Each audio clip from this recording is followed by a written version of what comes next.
నమస్కారం, AR news కి స్వాగతం. ముందుగా హెడ్లైన్స్. జాతీయ కార్యనిర్వాహక అధ్యక్షుడిగా నారా లోకేష్ బాధ్యతల స్వీకారం. పార్టీ కార్యాలయంలో లోకేష్ చేత ప్రమాణం చేయించిన సీఎం చంద్రబాబు. శుభాకాంక్షలు తెలిపిన మంత్రులు, ఎంపీలు. వైసీపీపై నిప్పులు చెరిగిన CM Chandrababu. YCP credit politics పై సీఎం సెటైర్లు. ఆ పార్టీకి సోకింది సిసిడి వ్యాధి అన్న సీఎం. రేపే ఏపీ 10వ తరగతి ఫలితాల విడుదల. ముహూర్తం ఖరారు చేసిన మంత్రి నారా లోకేష్. వాట్సాప్లోనూ రిజల్ట్స్. మనమిత్ర ద్వారా ఫలితాలు తెలుసుకునే వెసులుబాటు.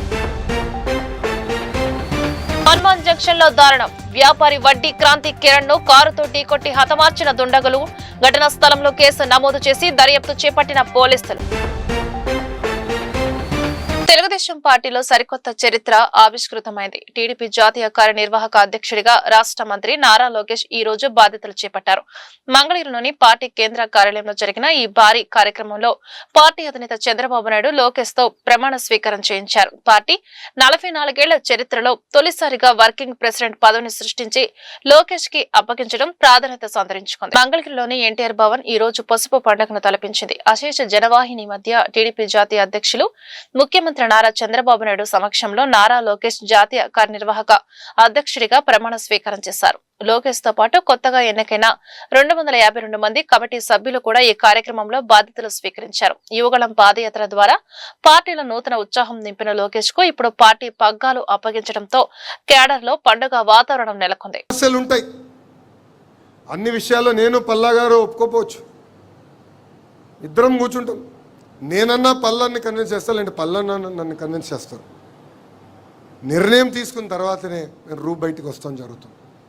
ఇట్లా ఎవరితోనా సమస్య ఉంటే భోజనం పెట్టండి, వాళ్ళని ఇంటికి పిలిపించండి, కూర్చోబెట్టి మన సమస్యలు మనమే పరిష్కరించుకోవాలని ఈ సభాముఖం మిమ్మల్ని అందరూ నేను కోరుకుంటున్నాను. మనం నిత్యం ప్రజల్లో ఉండాలి, ప్రజల సమస్యలు పరిష్కరించాలి. మన జాతీయ అధ్యక్షుల వారే ప్రతిరోజు 20 గంటలు పనిచేస్తుంటే మనం కనీసం 1 గంట ఆయనకన్నా ఎక్కువ పనిచేయాలి కదా, కనీసం 1 గంట ఎక్కువ పనిచేయాలి. పవిత్రమైన దేవాలయం ఉంది. ఈరోజు మీరు చూస్తున్నారు, బీజేపీ మినహా భారతదేశంలో ఏ పార్టీకి లేని కార్యాలయం ఈరోజు ఒక తెలుగుదేశం పార్టీకి సొంతం. మనందరం పనిచేసడానికి ప్లేస్ ఉంది. సెంట్రల్ కమిటీకి ఒక ఫ్లోర్ ఉంది, స్టేట్ కమిటీకి ఒక ఫ్లోర్ ఉంది, ట్రైనింగ్, గ్రీవెన్సెస్ అందరికి సెపరేట్గా ఒక బిల్డింగే ఉంది. 365 రోజుల్లో 300 రోజులు ట్రైనింగ్ ఇక్కడ జరగబోతుంది. ఇప్పటికీ సుమారుగా 8,000 మందికి ఇక్కడ ట్రైనింగ్ చేసాం. గ్రామ పార్టీ స్థాయి వరకు తప్పనిసరిగా ఇక్కడికే పిలుస్తాం, వాళ్ళు కూడా ఇక్కడ ట్రైనింగ్ ఇస్తాం. ఈరోజు మీరు కూడా ఒక ఓరియంటేషన్ ప్రోగ్రామ్ అటెండ్ అయ్యారు. ఇది ప్రారంభం మాత్రమే. కంపల్సరీ 2 రోజులు మీరు ఇక్కడ ఉండాలి. 2 రోజులు ఉంటుంది ట్రైనింగ్, నాకు ఉంటుంది ఆ ట్రైనింగ్. సామాన్య కార్యకర్త ఎక్కడ పడుకున్నారో అక్కడనే మనం పడుకుంటున్నాం, అక్కడనే మనం అందరం స్నానం చేస్తున్నాం. కార్యకర్తలను ఎట్లా చూసుకుంటున్నాం అదేవిధంగా పార్టీ కూడా మనం చూసుకుంటుంది. ఈ ట్రైనింగ్ అనేది చాలా చాలా అవసరం. ఈ ట్రైనింగ్ ప్రోగ్రామ్కి అందరూ సహకరించాలని ఈ సభాముఖం కోరుకుంటూ, ఇంత చిన్న వయసులో నాకు అద్భుతమైన అవకాశం ఇచ్చారు మీరందరూ. వాస్తవంగా నేను ఈరోజు ఈ స్థాయికి వచ్చాను, ఆ కుర్చీలో నేను కూర్చోగలుగుతున్నానంటే దానికి కారణం వేదిక ముందున్న నాయకులు, రాష్ట్ర వ్యాప్తంగా ఉన్న 1 కోటి మంది కార్యకర్తలు. మీ త్యాగాలతో నేను ఈరోజు ఈ స్థాయికి వచ్చాను. ఆ రోజు మీరు నాతో నడిచారు కనుకనే యువగలం పాదయాత్ర సక్సెస్ అయింది. నా వెనక్కుంటూ నన్ను ప్రోత్సహిస్తూ ముందరికి తీసుకెళ్తున్నారు. ఏ చిన్న సమస్య ఉన్నా మీ అందరి దగ్గర నా నంబర్ ఉంది.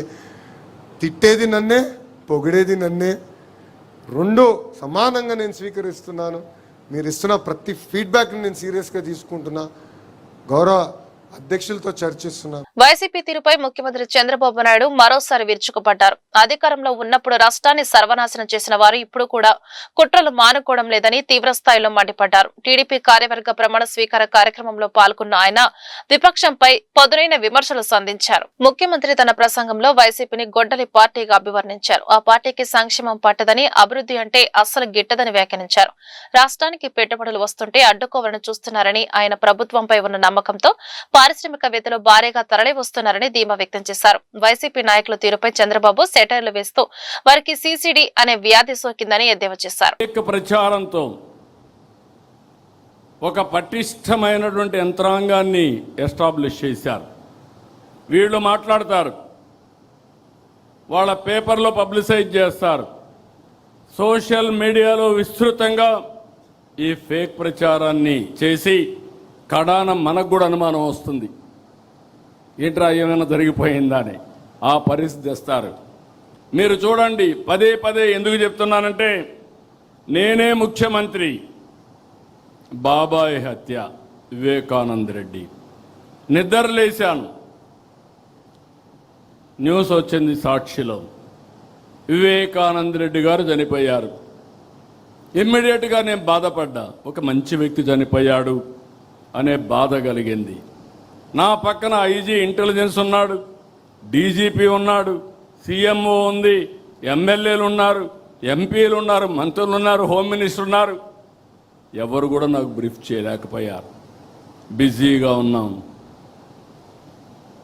ఆయన కూతురు ఆ రోజు అడిగింది, ఇది కేస్ స్టడీ మాత్రం మీకు అందరికీ, కూతురు అడిగింది, నాకు అనుమానం ఉంది, ముందు పోస్ట్ మార్టం చేయాలంటే అప్పుడు పోస్ట్ మార్టానికి పంపించాం. పోలీసుల్ని పెట్టుకొని సాక్ష్యాలు తారుమారు చేశారంటే, సాక్ష్యాలు లేకుండా చేశారంటే ఎలాంటి వాళ్ళో మీరు గుర్తుపెట్టుకోవాలి. పోస్ట్ మార్టంకి వెళ్తే షాకింగ్ నిజాలు, గొడ్డలతో తలంతా ఇచ్చేస్తే మొత్తం రక్తం వచ్చి కుట్లేసి అంత్యక్రియలు పంపించే పరిస్థితికి వచ్చారు. రూమ్ అంతా లాగారు, బెడ్రూమ్ అంతా కూడా బెడ్ మార్చలేకపోయారు, కానీ బెడ్ అంతా రక్తం, గోళ్ళంతా రక్తం కడిగారు, కానీ ఆ మరకలు చెడపలేకపోయారు. అక్కడి నుంచి సాయంత్రం డ్రామా మారిపోయింది. ఆ డ్రామాను మీరు చూసే సాయంత్రానికి నా తండ్రి చనిపోయాడు, ఆ రోజు చంపేశారు, ఇప్పుడు ఒకే దిక్కు పెద్ద దిక్కు మా చిన్నాన్న, ఆయన్ని కూడా చంపేశారు, పెద్ద దిక్కు కోల్పోయాను. వాళ్ళ చెల్లెలు నమ్మింది. మీరు గుర్తుపెట్టుకోవాలి, it is not that easy. ఇలాంటి ఓసిడి జబ్బుండే వాళ్ళు ఏం చేస్తారనే దానికి ఇది ఒక ఉదాహరణ మాత్రం. నమ్మితే తెల్లవారు నిద్రలేస్తే ఆ రోజు మాట్లాడలేదు, తెల్లవారు నిద్రలేస్తే సాక్షి పేపర్ చూస్తే ఏపీలో 10th క్లాస్ విద్యార్థులు ఉత్కంఠకు తెరపడనుంది. 10వ తరగతి పరీక్ష ఫలితాల కోసం వేచి చూస్తున్న లక్షలాది మంది విద్యార్థులు మరియు తల్లిదండ్రులకు కీలక అప్డేట్ వచ్చేసింది. రేపు ఉదయం 11 గంటలకు 10వ తరగతి ఫలితాలు విడుదల కానున్నాయి. ఈ మేరకు రాష్ట్ర విద్యా ఐటీ శాఖ మంత్రి నారా లోకేష్ స్వయంగా అధికారిక ప్రకటన చేశారు. రాష్ట్ర వ్యాప్తంగా నిర్వహించిన 10వ తరగతి పరీక్షల ఫలితాల విడుదలకు సర్వం సిద్ధమైంది. రేపు ఉదయం 11 గంటలకు మంత్రి నారా లోకేష్ ఫలితాలను విడుదల చేయనున్నారు. ఈ విషయాన్ని ఆయన తన ఎక్స్ ట్విట్టర్ ఖాతా ద్వారా వెల్లడించారు. విద్యార్థుల సౌకర్యార్థం ప్రభుత్వం ఈసారి ఫలితాల కోసం వినూత్న మార్గాలను అందుబాటులోకి తెచ్చింది. విద్యార్థుల రిజల్ట్స్ bsc.ap.government.in వెబ్సైట్ తో పాటుగా సరికొత్త సాంకేతికతను వినియోగించుకోవచ్చు. మనమిత్ర వాట్సాప్ నంబర్ 9553300009 కు కేవలం హాయ్ అనే సందేశం పంపి ఫలితాలు తెలుసుకోవచ్చు. ప్రభుత్వం సూచించిన లిప్ యాప్ ద్వారా కూడా రిజల్ట్ పొందే అవకాశం ఉంది. ఇక పాఠశాల వారీగా మార్కుల మెమోల కోసం హెడ్ మాస్టర్లు తమ స్కూల్ లాగిన్ ద్వారా డౌన్లోడ్ చేసుకునే సదుపాయాన్ని కూడా విద్యాశాఖ కల్పించింది. ఫలితాల విడుదల నేపథ్యంలో విద్యార్థులు ఆందోళన చెందకుండా ఈ డిజిటల్ మార్గాలను ఉపయోగించుకోవాలని అధికారులు సూచించారు. ఉత్తరాంధ్రలో సాగునీటి ప్రాజెక్టుల పురోగతిపై జలవనరుల శాఖ మంత్రి నిమ్మల రామానాయుడు బుధవారం ఉన్నత స్థాయి సమీక్ష నిర్వహించారు. ఈ సందర్భంగా ఆయన కీలక నిర్ణయాలను వెల్లడించారు. రాబోయే 2 నెలల్లో 2000 కోట్లతో 11 కీలక ప్రాజెక్టులను పూర్తి చేయాలని ముఖ్యమంత్రి చంద్రబాబు లక్ష్యంగా పెట్టారన్నారు. ఈ ప్రాజెక్టుల ద్వారా 2.69 లక్షల ఎకరాల కొత్త ఆయకట్టు సాగులోకి రావడమే కాకుండా మరో 2.49 లక్షల ఎకరాల ఆయకట్టు స్థిరీకరణ జరుగుతోందన్నారు. వంశాధార ట్రిబ్యునల్ తీర్పు గెజెట్ చేరడంతో శ్రీకాకుళం జిల్లాలోని నేరడి బ్యారేజ్ నిర్మాణానికి ఉన్న అడ్డంకులు తొలగిపోయాయని మంత్రి తెలిపారు. ఈ సమీక్షలో irrigation adviser Venkateswararao, E N C Narasimhamurthy మరియు ఉత్తరాంధ్ర ప్రాంత అధికారులు పాల్గొన్నారు. కృష్ణా జిల్లా గన్నవరం నియోజకవర్గంలో పెను సంచలనం చోటు చేసుకుంది. హనుమాన్ జంక్షన్ పరిధిలోని బాపులపాడు మండలంలో పట్టపగలే దారుణ హత్య జరిగింది. పాత కక్షల నేపథ్యంలో ఓ వ్యాపారిని కారుతో ఢీకొట్టి అత్యంత కిరాతకంగా మట్టిపెట్టారు. ఈ ఘటన స్థానికంగా తీవ్ర భయాందోళనకు రేకెత్తించింది. హనుమాన్ జంక్షన్ లోని ప్రముఖ వ్యాపార సంస్థ హెచ్మార్ట్ యజమాని వడ్డీ క్రాంతి కిరణ్ దారుణ హత్యకు గురయ్యారు. మంగళవారం రాత్రి తన వ్యాపార కార్యకలాపాలు ముగించుకొని యథావిధిగా ద్విచక్ర వాహనంపై ఇంటికి వెళ్తుండగా ఈ ఘాతుకం జరిగింది. ముందస్తు పథకం ప్రకారమే మాటు వేసిన నిందితులు క్రాంతి కిరణ్ వాహనాన్ని కారుతో బలంగా ఢీకొట్టారు. హనుమాన్ జంక్షన్ కు చెందిన ఓ వ్యక్తి పాత కక్షలను మనసులో పెట్టుకుని ఈ దాడికి పాల్పడినట్లు ప్రాథమిక సమాచారం అందుతోంది. ధర్మవరం నుంచి నరసాపురం వెళ్తున్న రైల్వే స్టేషన్ లో తెల్లవారుజామున హైడ్రామా చోటు చేసుకుంది. టీజీని చూసి భయపడిన ఒక వ్యక్తి ఏకంగా రైలు పైకప్పు ఎక్కి హల్చల్ చేశాడు. దీంతో ప్రయాణికులు ఒక్కసారిగా బిత్తరిల్లారు. ధర్మవరం నుంచి నరసాపురం వెళ్తున్న రైల్వే స్టేషన్ లో బుధవారం తెల్లవారుజామున తీవ్ర కలకలం రేగింది. ధర్మవరం నుండి నరసాపురం వెళ్తున్న రైలు ఉదయం 3 గంటల ప్రాంతంలో గుడివాడ స్టేషన్ కు చేరుకుంది. అయితే రిజర్వేషన్ కంపార్ట్మెంట్ లో టికెట్ కలెక్టర్ తనిఖీలు చేస్తుండగా టికెట్ లేని ఓ వ్యక్తి ఆయనను చూసి ఒక్కసారిగా భయాందోళనకు గురయ్యాడు. టీసీకి దొరికిపోతారనే భయంతో ఆ వ్యక్తి కంపార్ట్మెంట్ లోపల నుంచి కాకుండా ఏకంగా రైలు పైకప్పు మీదకు ఎక్కేశాడు.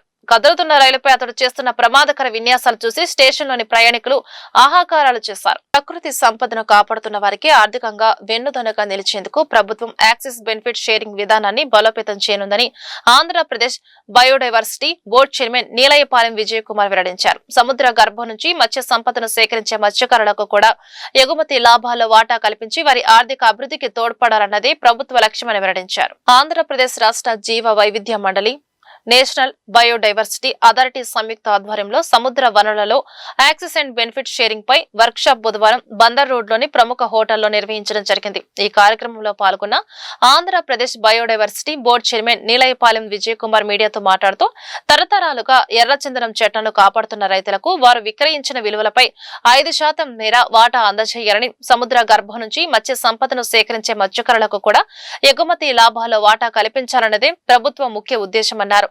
అదేవిధంగా రాష్ట్రంలో ఏటా సుమారు 3,700 కోట్ల విలువైన మత్స్య సంపద లభిస్తుండగా ప్రాసెసింగ్ అనంతరం దాని విలువ 8,000 కోట్లకు చేరుతోందన్నారు. ఈ భారీ లాభాల్లో వాస్తవ మత్స్యకారులకు భాగస్వామ్యం కల్పించేలా 2023 జీవ వైవిధ్య చట్టం ప్రకారం చర్యలు చేపట్టారన్నారు. ఫార్మర్స్ కి యాక్సెస్ బెనిఫిట్ షేరింగ్ కింద వాళ్ళు ఇన్ని రోజులు ఎలాగైతే దాన్ని ఎర్రచందనాన్ని కాపాడారో ఆ కాపాడిన దానికి బేస్గా 5% అనేది వాళ్ళకి యాక్సెస్ బెనిఫిట్ షేరింగ్ కింద ఇవ్వాలనే ఉద్దేశంతో స్టార్ట్ చేయబడింది యాక్సెస్ బెనిఫిట్ షేరింగ్ సిస్టమ్.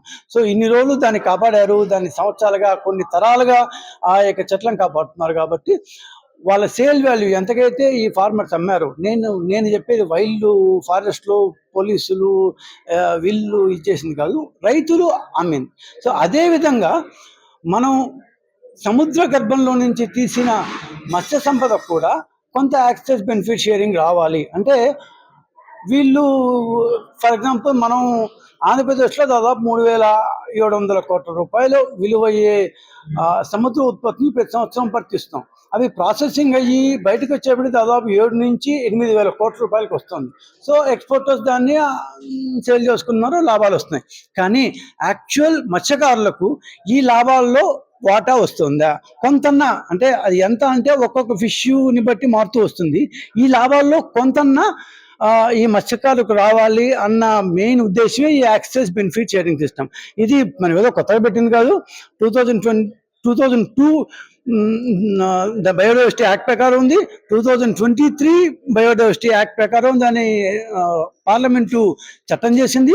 ఆ పార్లమెంట్ చట్టం ప్రకారమే ఎవరైతే మత్స్య సంపదని సముద్ర గర్భం నుంచి తీస్తారో, అది అమ్ముతారో, ఆ అమ్మినప్పుడు ఒక్కొక్క ఫిష్ బేస్ చేసుకుని, అంటే ఆ ఫిష్ వాల్యూ ఎక్కువ ఉంటుంది, ఒక్కొక్క ఫిష్ వాల్యూ ఒక్కొక్క విధంగా ఉంటుంది. కాబట్టి కేస్ బేసిస్ మీద నేషనల్ బయోడైవర్సిటీ అథారిటీ వాళ్ళు ఆల్రెడీ 2025లో ఒక ఎక్స్పర్ట్ కమిటీని వేశారు. ఆ expert committee is looking after దాన్ని ఇన్వెంటరీ, ఒక్కొక్క ఫిష్కి ఎంతెంత రేట్ ఇవ్వాలని ఆ రేట్ బేస్ చేసుకొని దాని నెంబర్స్ని నిశ్చయం చేసిన తర్వాత ఎక్స్పోర్టర్స్ దగ్గర నుంచి ఆ యొక్క ఎంత పర్సంటేజ్ అయితే చెప్పారో ఆ పర్సంటేజ్ కలెక్ట్ చేసి అది రాష్ట్ర జీవ వైవిధ్య మండలి ఏర్పాటు చేసిన బయోడైవర్సిటీ మేనేజ్మెంట్ కమిటీస్ ఉన్నాయి. సో దాదాపు 3,000 బిఎంసీలు బయోడైవర్సిటీ మేనేజ్మెంట్ కమిటీలు మన కోస్తా ఏరియాలో ఉన్నాయి. అంటే ఏమంటారు, ఇక్కడ మన నెల్లూరు నుంచి వైజాగ్ శ్రీకాకుళం దాకా. సో ఈ ఏరియాలో 3,000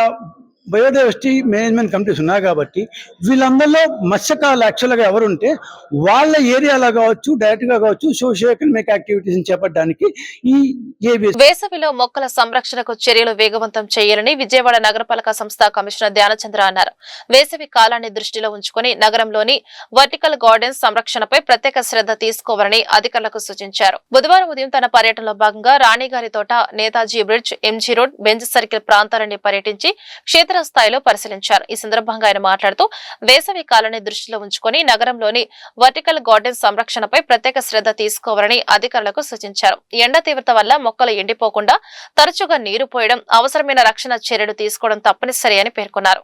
ప్రత్యేకంగా బెంచ్ సర్కిల్ వద్ద ఉన్న వర్టికల్ గార్డెన్స్ పై అధిక దృష్టి పెట్టాలని, జనసాంద్రత ఎక్కువగా ఉండే ప్రాంతాల్లో పర్యావరణ పరిరక్షణ కోసం ఏర్పాటు చేసిన ఈ గార్డెన్స్ ను సక్రమంగా నిర్వహించాలని ఆదేశించారు. కరెంటు ఛార్జీల విషయంలో కూటమి ప్రభుత్వం ప్రజలను దగా చేసిందని సిపిఎం రాష్ట్ర కార్యదర్శి వర్గ సభ్యులు కామ్రేడ్ సిహెచ్ బాబురావు నాయకులు విమర్శించారు. ఎన్నికల వేళ విద్యుత్ ధరలు పెంచబోమని తగ్గిస్తామని హామీ ఇచ్చి అధికారంలోకి వచ్చాక అందుకు విరుద్ధంగా వ్యవహరిస్తున్నారని ఆరోపణలు చేశారు.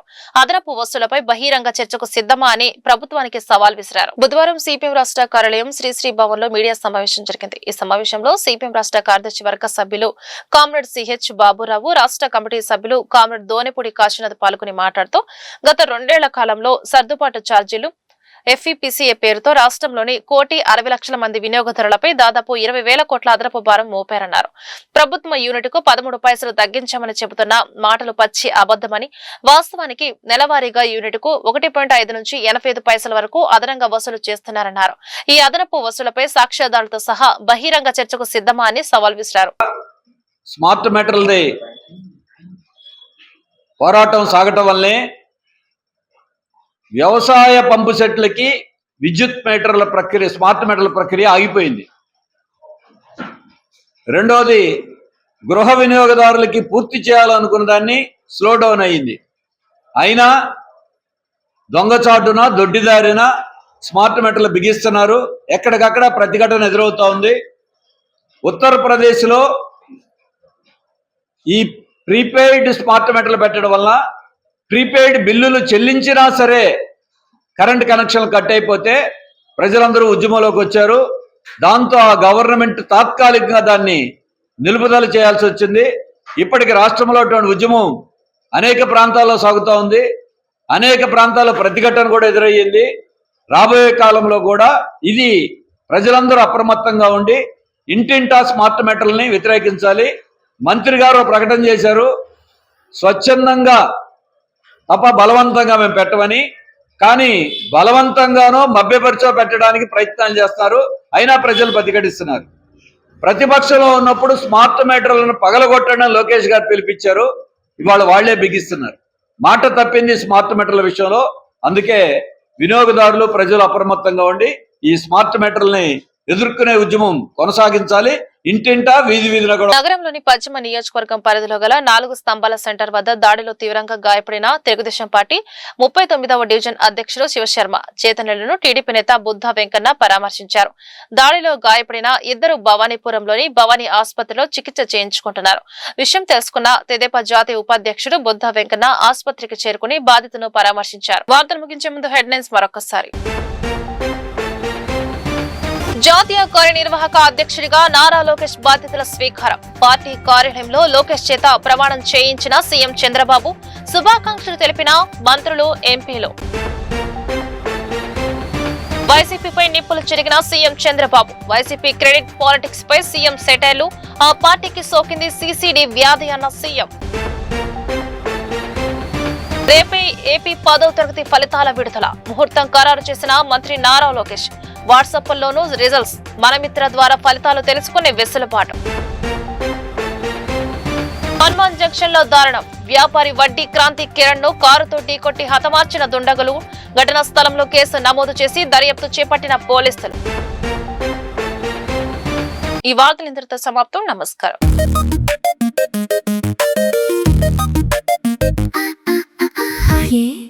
ARTV తెలుగు.